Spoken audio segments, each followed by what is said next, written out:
As you may know, today is the disappearance day of the most important person of my life and the life of many of my God family, many of my God brothers and God sisters. It's the day when my Guru Maharaj, Srila Bhaktivedanta Narayana Goswami Maharaj, departed from this world.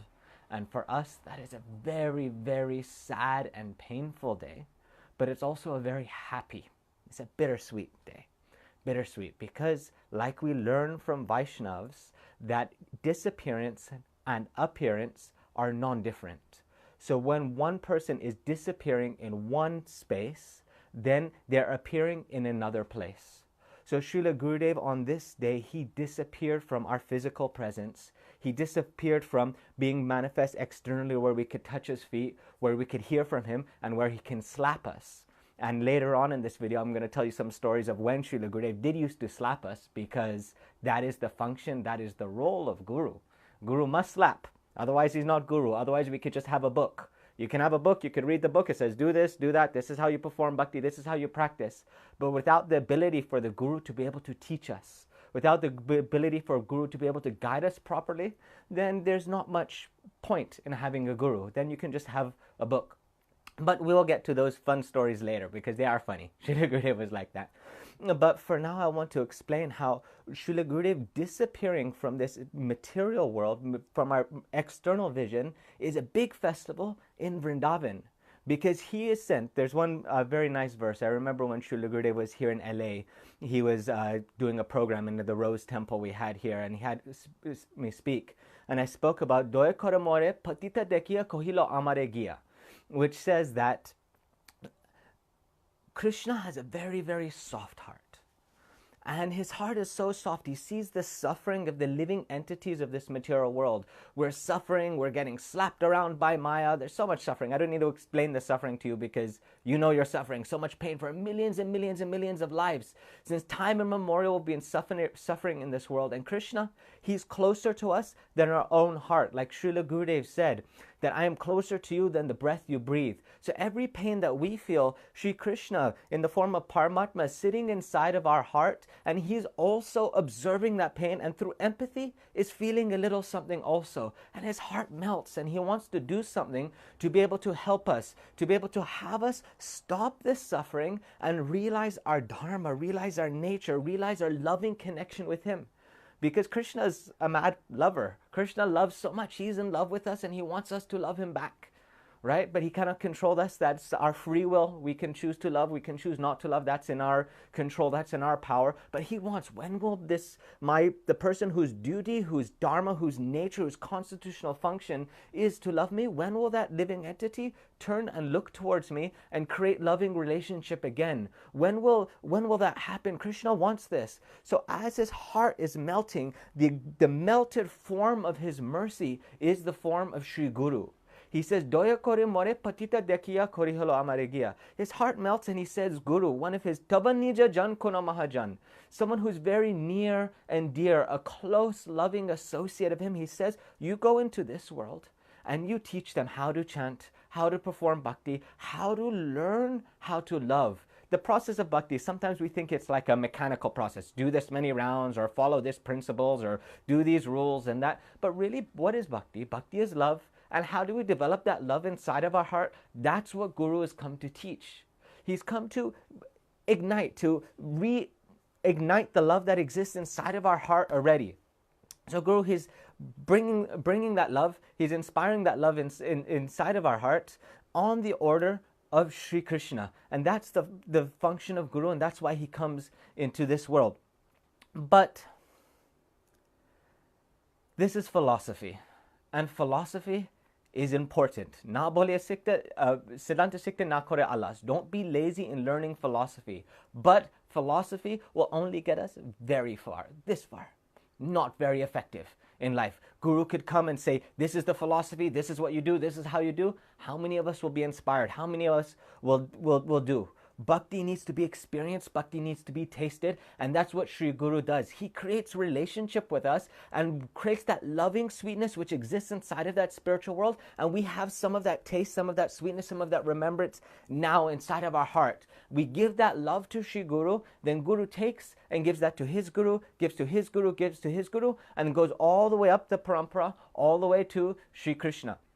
And in that process of learning how to love, is we're developing is not just an emotion, it's a process of action in this world. It's how do we live that life of love, and how does that love guide every action of our being?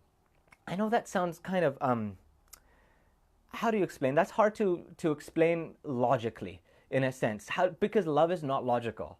Love is an expression of the heart. It's something which is spiritual, something which is transcendental. The love of this world is also still material. So basically, Guru comes to teach us love. And sometimes when we get a little bit distracted, or when we're not serving properly, or when we're not following love properly, then Guru comes and he says, okay, no, this is the proper path, and gives some chastisement, some direction, some guidance. And really, I remember one Vaishnava was giving this class when I first came. I finished Gurukul, and I was traveling with Guru. And Gurudev, every time he saw me, he would say, oh, you're so good at this, or you're so great. He would say nice things and glorify me. And my false ego would be like, yes, I like this. I'm good. But then I heard that the function of Guru is to discipline. Shashan is the word in Sanskrit for discipline, like with a stick. And the function of Guru is Shishya, or like what we call disciple, means one who is under the discipline, or one who's under the guidance of Guru, one who's being beaten by Guru, the proper discipline, right? So I remember thinking, Gurudev, he's never disciplining me. He's never chastising me. He's only saying nice things. He's only saying sweet things. So I asked the Vaishnava, I said, no, well, I know we know the philosophy. Guru's supposed to be strong and is supposed to be teach us because bhakti is not cheap, it's so valuable. We must focus, but that's not my experience. Gurudev's always so nice to me. And he said, well, that's because you're new, right? That's because you haven't been practicing bhakti long. But once Gurudev takes you and holds you on his inner circle, once he knows that if he beats you, you're not going to run away, your ego is not going to hurt, then Gurudev will be very, very strong. So I remember waiting for a long time. Okay, when is Gurudev going to be heavy? When is Gurudev going to start being strong? But then when he started, I was like, when's he going to stop? Right? Because Gurudev, so strong, so heavy. I remember our Dvija Prabhu. I just saw a photo of him today. He was one of the cooks of Srila Gurudeva. When Gurudeva was in India, he was cooking. And he would say, Gurudev's hands was like a ninja. His hands would just whoosh. He would just be able to slap and you wouldn't know where it's coming from. And he said that he got practice. He learned how to dodge Srila Gurudev's slaps. And it was like a skill he developed to be able to dodge Gurudev's slaps. And then, but I was thinking, but Gurudev's old man, can he really slap strong? Is he really that way? And so I remember the first time I was in Vrindavan with Srila Gurudev, and we were massaging him. And this was, I was trained in massage, and I would massage Srila Gurudev every day with some people. And I was doing something wrong, and then he turned over, and then he said, I will give you one slap. And then I was like, it's going to happen, right? And he picked his hand up like this, and I remember, like, what do? I had my eyes closed because I was about to get slapped. But then I was going to pull it away because you want to dodge the slap, but I didn't pull it away because I was like, oh, I'm going to get slapped by Gurudev. I was so happy, so I put my face forward, and then I pulled it back, and I was going like this, and too much time went by. The slap didn't come, and I opened my eyes, and Gurudev was standing there with his hand up like this and just looking at me and laughing. He was teasing me. That was nice. But I remember, I forget when the first time I was slapped by Gurudev, but I remember one time there was the installation of Ananda Dham. It's a big temple in Vrindavan. One devotee built it and offered it to Srila Gurudev. So they had these deities they brought from Jaipur. Everyone from Mathura and all the different mats we came, and we stayed there in Ananda Dham. Gurudev was staying there, and Gurudev called me after his massage. And when I was in Gurukul, I learned how to do different mantras. So like the mantras for yagyas and different ceremonies like that. And when I first came to the temple, Gurudev, he said, teach all the sannyasis and teach all the brahmachari these mantras because these are the proper rituals for installing deities and for doing ceremonies. So Gurudev, he called me, he said, okay, now we're going for the installation. You get your team together, the people that you've been training, and you bring them and you're going to chant the mantras. I want that for the installation. And so I was like, okay. Then I ran to my friends. I'm not going to mention their names because they're the ones who got me in trouble. Right? I love them. They're wonderful Vaishnavas. So I gathered all my friends and I said, come, Gurudev, he's calling. He said he's coming to the temple right now. Come with me. Let's go. We've got to be there before he arrives. And they're like, yeah, we're coming. We're just waiting for we're waiting for so and so to come. We're waiting for this other brahmachari to come. And I was like, he'll come. He'll meet us in the temple. Just come now. Gurudev's coming. And they're like, no, you go. We'll come. And I was like, oh no. Anyway, so I went and I waited there, and I was all the way at the front by the deities waiting for Srila Gurudeva and the brahmacharis to come for the mantras. And Gurudev, he comes, and then everyone, of course, when Gurudev came, he had this strong presence, and everyone would like, oh my gosh, Gurudev's here. The kirtan was louder, and everyone was watching and looking at Gurudev, and he walked all the way from the back of the temple right up to me, and there was like several hundred people there. They're all looking at me, and Gurudev, like, what's going to happen? I was like, oh, Gurudev's coming, and I was waiting for the other brahmacharis. They weren't there, and then Gurudev said, where's your team? And I said, coming, Gurudev. And he goes, whoosh! This huge slap. And he was true. The stories of Gurudev's ninja hands, of how powerful his slaps were, those are true. That is, like, I was trained in jiu-jitsu. I've been trained in taekwondo and martial arts. I do all kinds of... I wasn't expecting it. He just out of nowhere, his slap came. And I remember my face turned. I was like, oh my gosh. And he goes, why coming? And devotees came after. They were talking about, someone had a film of it, but I don't know. I'd like to find it now, I guess. Anyway, that was the first time Srila Gurudev slapped. And okay, so what did I learn from that? It's a funny story. Srila Gurudev slapped, and other times also I'll tell one other story too, right? But it's Srila Gurudev, we always have excuses in our seva. We can say, okay, I can do this. We have so many excuses why we didn't chant, why we didn't follow our bhakti, why we didn't fulfill the order of Guru. And one thing which I think is extremely powerful is that when Guru gives an instruction, he also gives the power to be able to follow that instruction. So sometimes it's like, okay, how can I do if Gurudev gives me that instruction? But inherent with the instruction, Gurudev also gives the power to be able to follow that instruction. So really there is no excuse for not following the order of Guru. If Gurudev didn't instruct you, then maybe it's different. Maybe you didn't have the power, maybe you didn't have the adhikar. But Gurudev, he gives all the power. Because if we think that we're serving by our own strength, if we think that it's by my power that I'm performing bhakti, we're completely mistaken. Guru Kripa hi kevalam. Everything is only the mercy of Guru. Like Gurudev explains, we have this patra or a bowl, and Gurudev's giving us the mercy, like milk or like vegan, dairy-free milk, right? He's giving us the nectar for us to take. But Gurudev's not only giving us the contents, the rasa, but he also gives us the container to be able to carry it. It is said that our sadhana, our spiritual practice, is the container, and then the experience in it, the mercy that Srila Gurudev gives for us to be able to taste the sweetness of holy name, to be able to taste the nectar of Harikatha, that is the nectar that's given. And Gurudev gives both. So he gives instruction, he gives the ability to follow the instruction. So if we do not follow the instruction of Guru, it means that this is by our own weakness. This is own something, and sometimes we can think it's not my fault. It's easy for me to say, oh, well, they didn't come. I told them to come. I pushed them, and I was all right, and I was all good. But serve Gurudev with full heart. Everything will be okay. Also, I was so happy to have Gurudev slap me, so it was good. Now, another time, I remember I was staying with Srila Gurudev in Hawaii. And he had me doing the computer service, which was, he produced so many books, and he would sometimes dictate the books, and those would be transcribed and typed, or sometimes he would give classes, and people would take those classes, compile them into a book, and then Sri Gurudev would get them. So Gurudev would have the pieces of paper. I actually have them. I would show you on the camera. Maybe I'll show you at the end of the thing if you come with me. But Srila Gurudev had these pieces of paper, right, that he would have the printed out books on, and he would read them, and then he would do the edits by hand. And when he would do the edits by hand, he would cross out things, and he had a system for editing. So someone needed to enter all of that into the computer. So I was fortunate that for some time I traveled with Srila Gurudev. I did in India, and I traveled with him to Hawaii and a few places, entering the edits with Srila Gurudev. So we would, enter the edits, and then we'd give that to Gurudev, and then Gurudev would proofread that again, and sometimes add notes and add different marks to the paper. At the end of this, I want to get the piece of paper, and I'll share so you can see Gurudev's handwriting, or maybe I'll show a photo or something. So I was staying with Srila Gurudev, and he called me one time early morning, and this was in Hawaii. He used to sit by the ocean. For his health, he would like to have the healthy ocean breeze coming there. So he would sit there in the ocean, by the ocean. There was this little hammock. So Gurudev, if you know, he used to like to swing on a hammock. So he was sitting there, and he had the the edits on his hand. And he called me, and he had 2 pieces of paper. One was his edits, and one was the printout. And he said, "What did I do here?" And I said, "Oh, you crossed this out." It was in Hindi. It was Hindi editing. Anyway. So I said, "You crossed the ka out, and you replaced it, and you did this." I explained what he did. And he said, "Very good." And he said, "What did you do over here on my printout?" And then I said, "Oh, Gurudev, it seems like I've missed that one." Then whoosh, and Gurudev, his ninja slap came there. And then he was so heavy and so strong. And he was so strong on me. It was like, don't waste his time. He's got a mission. He's got bhakti to be able to deliver to this world. My spacing out was not okay.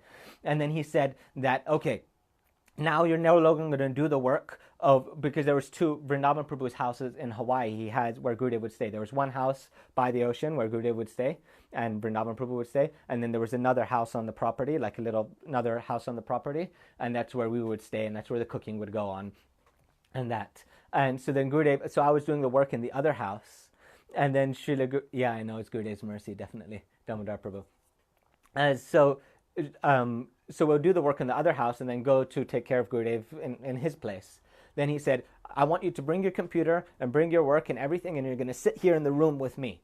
And I'm going to watch to make sure that you're paying attention to everything properly." So then I was really fortunate that I got to sit there for like 8 hours a day with Srila Gurudev. He would be sitting in the corner on the other side, and he would be writing, and then I'd be sitting there doing the edits. And I was really careful. And then Gurudev, he went through this. Those who travel with Gurudev knows that sometimes Gurudev would take someone under their wing, and he would just train them. He would give that shashan, that guru trainingness. So I was under his pressure. I was with him like all day, and he was making sure, like sometimes I would be working and he would be walking behind me and he would be looking, and I would be like, uh-oh, I would be all scared, making sure I focused. I remember then at that time also we would do Mangalarti with Srila Gurudev, which was extremely beautiful. And Gurudev, when he does Mangalarti, the normal song that we sing in the temples, Mangala Shri Guru Gora Mangala Murati, Srila Gurudev would not sing that for Mangalarti. Srila Gurudev would sing Jai Jai Radha Krishna Yugala Milan, and he would do it in the Gora Arti tune. He would go Jaya Jaya Radha Krishna Yugala Milan, and Gurudev would do Arti, and Gurudev would actually even offer Arti himself, and just with the pictures, the Sevakunj pictures that Shamarani Didi created with Radha Krishna and all the Astasakis, had big pictures, and Gurudev would offer flowers himself to each one of the deities. So then one of my services was to before the Mangalarti started, was to take the old flowers away so that we could offer new fresh flowers to the deities. And I was trying my best every day to get all the flowers, because there was a lot of pictures. There was like the pictures of Radha Krishna, there's the Parampara, and there's a whole altar. So I would try to get it there, and then Gurudev would be like, "You missed one." And then Gurudev would be like, "You missed one." And I was trying my best to get the flowers, and I would always miss them. And Gurudev was like chastising and getting on my case. And I was like, gosh, I can't even pick the flowers. Or I remember Srila Gurudev, he had this table. Maybe you see some of the photos of it that would open. It was like a portable table, and he would sit cross-legged with the table and would like be over his lap, and he would write with that table, and he would also have prasadam on that table. So I remember one time bringing Srila Gurudev's plate. He had this big silver plate some disciple got for him with the katoris, with the donas, and putting the plate on Srila Gurudev's table, and then you take the donas, you take the katoris out. I haven't told this I'm just speaking. I haven't told this stuff in a long time. It's just for my own purification to remember how it was with Srila Gurudev, because it's been so long, So we would take the katoris out, take the things and put the bowls in order, and put a glass of water on the table.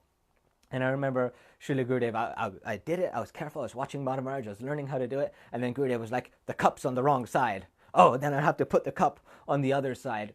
And Gurudev, every little thing, Gurudev was getting on my case. I remember I wouldn't use Gurudev's bathroom. They would use the bathroom in the other house. So when I was working, I was like, okay, I want to drink, I want to hydrate. I was like in this drinking water thing. So I had this big gallon of jug. I was drinking, and then I would get up, and so I wouldn't waste time. I would run to the bathroom in the other place. I'd run, and also I was like a young man. I hated sitting by the computer all the time. And then I would run back, and then Gurudev, in massage, he was like, "Oh, you just get up and you run away." And then you run back, and he was like getting in my case for running. And then I was like, what am I supposed to do? Like, not go to the bathroom? Gurudev was just chastising everything. And I remember just thinking, oh my gosh, I don't know how Madhav Maharaj does it. I remember my respect for Sripad Madhav Maharaj just went up like 20-fold. How he could be with Gurudev 24/7 for 20 years or something for so long. I just gave so much respect. It was so hard. It was so difficult. But then after that, two sweet things happened, which I want to share. One was I was sitting there and I was typing, and I had the computer in front of me, and on the side I had the words that Srila Gurudev used to type, and Gurudev would write the corrections. So I was looking, and then I was scared to turn my head, because maybe if I turned my head too much, Srila Gurudev was going to chastise me, Srila Gurudev was going to slap me, something wrong was going to happen. So I remember looking with my eyes like this to do the edits. And it was in Hawaii. They had these big windows. There was the ocean out in the front. I was looking at the ocean, and it started getting dark. And I was like, should I get up and turn on the light? Should I not? I was like, I'm not going to do it. No, too dangerous to get up and turn on the light. So I was just working like this without moving my head, and I was absorbed in the work. And then the light went on, and I turned and I looked at the light switch, and Srila Gurudev, he had walked from the other side of the room. All the way from the other side of the room, and came and turned on the light for me. And then he touched me on the shoulder. And Srila Gurudev's touch was so magical. So much was said in that small little touch. I felt like my heart just completely melted, and I felt his love kind of just like seep in through my shoulder and into my heart. And what I felt him saying was that I'm being strong on you because you need that. Because for your training, I need you to learn how to focus. I need you to learn how to stay disciplined and do your service. If you're going to come into the kunjas of Vrindavan, then I can't have you spacing out when serving Srimati Radhika. I need to teach you how to serve properly. Focus. Because in a sense, that's what we're learning how to do. Guru's teaching us how to serve here so that we can have that seva bhav, that seva vritti, that tendency to serve inside of a heart, so we can actually serve Radha Krishna and Vrindavan together with Srila Gurudev, together with all our Guru Parampara, with our Vaishnavas. So we must do properly, because they don't want anyone to serve Srimati Radhika or Swamini wrong. So I felt Srila Gurudev saying that I'm training you because you need the training.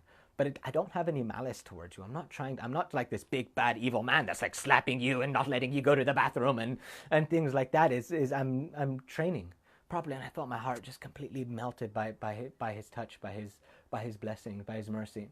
And then later on, we were massaging Srila Gurudev. When I say it was everyone who could get in and was able to massage Srila Gurudev would always want to do that, because we were so close with Srila Gurudev. But of course the door would be locked and most people couldn't. And when Srila Gurudev was in Hawaii, not many people were there. It was just a few of us. So it was me, and then Giridhari Brahmachari, who's in Radhakunj in Vrindavan right now, us two, and then sometimes Brajanath Prabhu would be there, and Madhav Maharaj would be there, and Vrindavan Prabhu sometimes. In Hawaii, it depends, but sometimes it was just the two of us, or it was different every day. Right, Dr. Ayurvedic order to massage properly. I also remember after massage was we would go to the ocean sometimes with Srila Gurudev, and Gurudev would walk there, and when he would walk, he'd always have his hand on someone's shoulder. And when he had his hand on your shoulder, it was like, oh my gosh, I've got Gurudev leaning on me. It was very freaky. Do I walk too fast? Do I walk slow? It was like, how do I do this? It was interesting.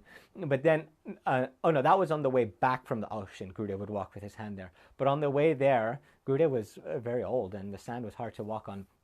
So me and Giridhari would carry Gurudev to the ocean every day. So I remember I learned in some Boy Scout manual or something that you can have one hand like this and grab the other person's arms, and then they hold your hand, and it creates like this square. Like imagine another hand here, right? So create like a square for someone to sit on. So me and Gurudev would do this, and then Gurudev would sit on our arms and have his hands, the camera is small, but basically have his arms around both of us. And he would have his like that, and then we'd carry him to the ocean and go swimming in the ocean with Srila Gurudev.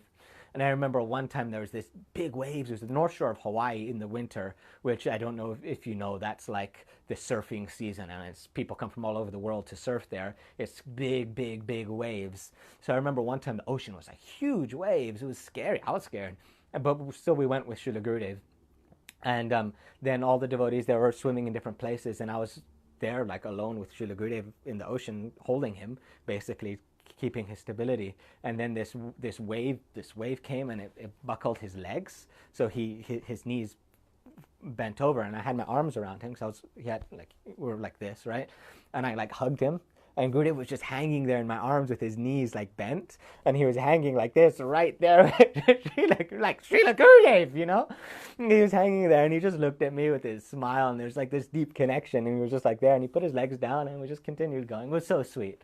It was so sweet too. I always liked having that close connection, that physical connection with Srila Gurudev. That was always my what mattered to me, and was always what I tried to go for. We need like I was explaining yesterday, in our spiritual life, we need different things. Sometimes we need to be able to touch the feet of Guru. Sometimes we need that physical association, the direct prasadam from his mouth, or to be able to massage Gurudev, or to be able to come close like that. But then sometimes in our spiritual journey, then we need to learn how to serve internally. How do we take that Gurudev and lock him inside of our heart so he's there all the time? And this is viraha, service in separation. And some people consider this type of service even higher than the service in meeting and the service when we're physically there with Srila Gurudev. I never wanted this service, and nobody wants this service. No one wants to serve in separation. I remember some people, they say separation is much higher because there's so much deep mood and so much deep affection when you're missing your loved one. So some people say the mood of separation is the highest of Sri Chaitanya Mahaprabhu, what Sri Chaitanya Mahaprabhu experienced in Gambhira, or Radha Krishna's separation.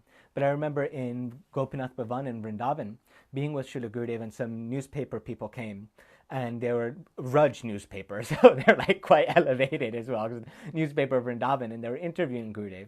And Gurudev said, some people say separation is the highest, but we cannot agree. Who in their right mind can say, I want Radha and Krishna to be separate? Who could say they want Radha and Krishna? No one could say they want Radha and Krishna. Always want together. So what I'm saying is that Srila Gurudev, now we have to learn how to serve in separation, which is extremely important, to serve in separation. And that's the lesson that Srila Gurudev is giving us now, and that we get reminded of on this day. But meeting is also extra special. So back to the story. I went on a bit of a tangent right there. So back to the story of so Gurudev, ocean, massaging. Okay, back to the point. We were massaging Gurudev, and Gurudev, he asked me. He said, "How do you train a new horse, a baby, like a young horse? How do you train him properly?" And then I said, "By beating Gurudev." And he said, "Yes, with a stick." And he said, "You're all new horses." Me and Girdhari pointed to both of us. "You're new horses, so I'm training you properly with a stick." And I was like, "Oh, okay. So I'm not the worst person in the universe. I'm not going to go to hell forever because I can't even put a cup of water properly on Srila Gurudev's plate." And so on this day, there's so much memory we have of Srila Gurudev, of his chastisement, of his beating, of his how do you say, Gurudev sometimes so strong. We have these memories, and this is the sweetness. Like in the song Jaya Nilo Prema Dana, the one that we're supposed to sing today, very hard. I remember the first time that song was sung for Srila Gurudev, when Srila Gurudev was in the Samadhi. Well, the first time I heard it was so emotional. But there's one verse that says, Jai Saba Sangira Sange Jai Koilo Vilas, which says that, oh gosh, I'm going to get emotional. I shouldn't get emotional on camera. I try not to, but yeah, I don't want to cry on camera, I'm sorry. But basically, that we did vilas, or we had these beautiful times, these pastimes, these memories with Srila Gurudev, with the Vaishnavas. And some people say, what sadhana is, sadhana means crying. Sadhana means remembering. Right? Sometimes we want to practice bhakti and we think it's about chanting, or it's about preaching, or it's about cooking a lot, or doing this service. But I remember also Girdhari Brahmachari, he told me, he says, the more I advance in bhakti, I realized that bhakti is based more on remembrance, more on smaran, the remembering. And there's so many of the songs of Bhaktivinoda Thakur are just, when will that day be mine? Kabe habe bolo seidina amar. That longing of the heart. When will that day come when I will be again with my beloved? When will that day come? And the good news is that through that separation, it must melt the heart of Guru. It must melt the heart of Krishna, and Krishna will come. And that's why we chant. We're trying to chant with separation in our bhakti to melt the heart of Krishna, to make him appear directly. This is because Krishna and his name are non-different. And Gurudev is not less powerful than Krishna. As powerful as Sri Krishna is Sri Guru, because they're so close in their heart. So if our heart is strong enough, if we have enough intensity in our bhakti, we can see Gurudev directly now, because he's only left from physical vision. But physical vision is only earth, water, fire, air. This is very material, not so much power. But his Gurudev's mind, Gurudev's intelligence, Gurudev's heart, Gurudev's energy, Gurudev's actual, the things that matter most from Srila Gurudev, this is available now. And we don't have to fly on an airplane to go somewhere else. We don't have to travel somewhere. It's all available now in our japa. In our mantra, we can talk with Srila Gurudev. We can connect. And this is necessary. And if we don't believe this, then we can say this is a small form of atheism. Because God, do we see God physically manifest externally? No, we don't see God physically manifest externally. But we believe God is there. And we believe by practicing sadhana, we can connect. So also when we're practicing bhakti, we can connect with Guru. We can see Guru. And that is our goal. Very high, very difficult. There's one video of a morning walk with Srila Gurudev where someone was asking Srila Gurudev about this. They say that we say Gurudev is always with us.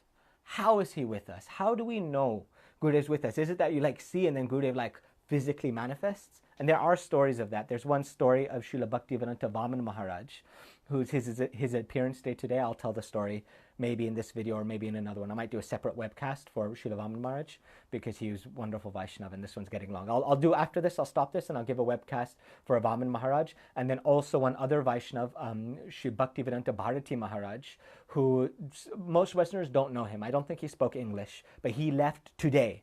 Not today, another year. Today, this year, like a couple hours ago, he left. Wonderful Vaishnav. I was fortunate to spend some time with him. So I'm also going to do another webcast for him because he was very amazing Vaishnav. But coming back to, so I'll talk about Vamana Maharaj and them in another webcast.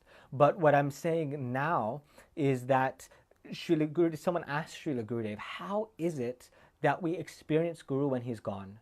And he said that we experience Gurudev like a feeling inside of the heart. You'll have this strong feeling, like this intuition. And maybe sometimes you have this. It's like you feel Gurudev there. You don't see, it's not a physical feeling, but there's a strong feeling, inclination of the heart.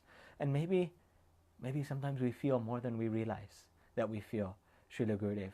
Or sometimes dreams. I know so many devotees, they share about dreams with Srila Gurudev. Even though it does say in Shastra not to count on dreams. You can't count on dreams all the time. But Gurudev is here. And this day is the day when he's left. It means this is a special mercy day. You know, a special mercy day. One of the biggest, deepest, most powerful lessons that Srila Gurudev gave was his departure. Was saying, don't be dependent on my physical form. Learn how to connect inside. Now you're going to learn how to serve in separation. So on this special mercy day, Gurudev is more inclined to give us special mercy. So we can remember, we can hear from other Vaishnavas, we can chant, we can remember these times with Srila Gurudev and then feel some more closeness with Srila Gurudev. Also, one last experience that I want to share with, one last experience about that is when Srila Gurudev left. I'm not going to tell the whole story. That's a very long story, maybe another time. I was in Miami and I heard Srila Gurudev left and I got on a plane immediately and arrived in time for Samadhi ceremony. That experience was mind-bogglingly amazing. But I remember after Srila Gurudev left, Gurudev was in the ground and we're all there in the temple in Navadvip. And I remember feeling happy. And I was like, how can I feel happy now? Right? And I was like, I don't feel that Srila Gurudev is gone. Right? Just as I was sitting in the room associating with, I remember I was speaking with one brahmachari about this. I was like, we used to sit and talk like this, and Gurudev was in the room, and then we'd go for class. And I feel the same now. Gurudev is there, and we'll go, and we'll see. It didn't feel like Srila Gurudev left. And then there was a Tirubhav, there was a festival, Viraha Mahotsav, in Navadvip, and then there was in Govardhan, there was in Mathura, and then there was in Vrindavan. There were so many. I remember going to all of these places and feeling Srila Gurudev's presence so strong, so deep, so powerful. Gurudev's presence. I felt his presence in the festivals of honoring Srila Gurudev. And this is my experience, and I don't know if it's philosophical, I don't know if it's shastric. It felt like this. It felt that before Gurudev was condensed into one form, and then he kind of burst into petals or something. And a little piece of Srila Gurudev went into every one of his disciples' hearts. Every one of his disciples got a little piece of Gurudev. And if we want the whole Srila Gurudev, if we want the whole dimension, then we must respect our God brothers. We must connect. I know after the Guru leaves, every time in history, there's politics. There's some people say, this one's bad, that one's wrong, for do my group, and that happens, and it's just human nature. It's sad. But if we can connect with our God brothers, know that piece of Srila Gurudev is there, then maybe bhakti can come. Because otherwise, how can bhakti come? If someone loves Gurudev and we don't love them, then how can we have bhakti? How is it possible? If we love Gurudev, we must love everyone who loves Guru. That's why Nam says, Satam Nimda Parma Namadi, the first offense to the holy name is to criticize and to not like someone who's chanting. Because if they like chanting and if they like Krishna, and you don't like them, it means you don't like the chanting and you don't like the Krishna, right? So even if we have disagreements, which we will have, which is nature, human nature, always happened, we still respect with our heart. We still try not to hurt. So I guess I will end here. I went a lot longer than I was planning and expecting. And right now, I'm going to start another video for Srila Vaman Maharaj. And then I'm going to start do another video for Srila Bhaktivedanta Bharati Maharaj. So you can come and join me on that one. Or if you're watching the replay, you can just go on my timeline and find the next one. Also, please share this video so other people can hear about Srila Gurudev on his disappearance day. And that would be very beautiful to do that. So, see you in the next video. Hari Hari Bolo.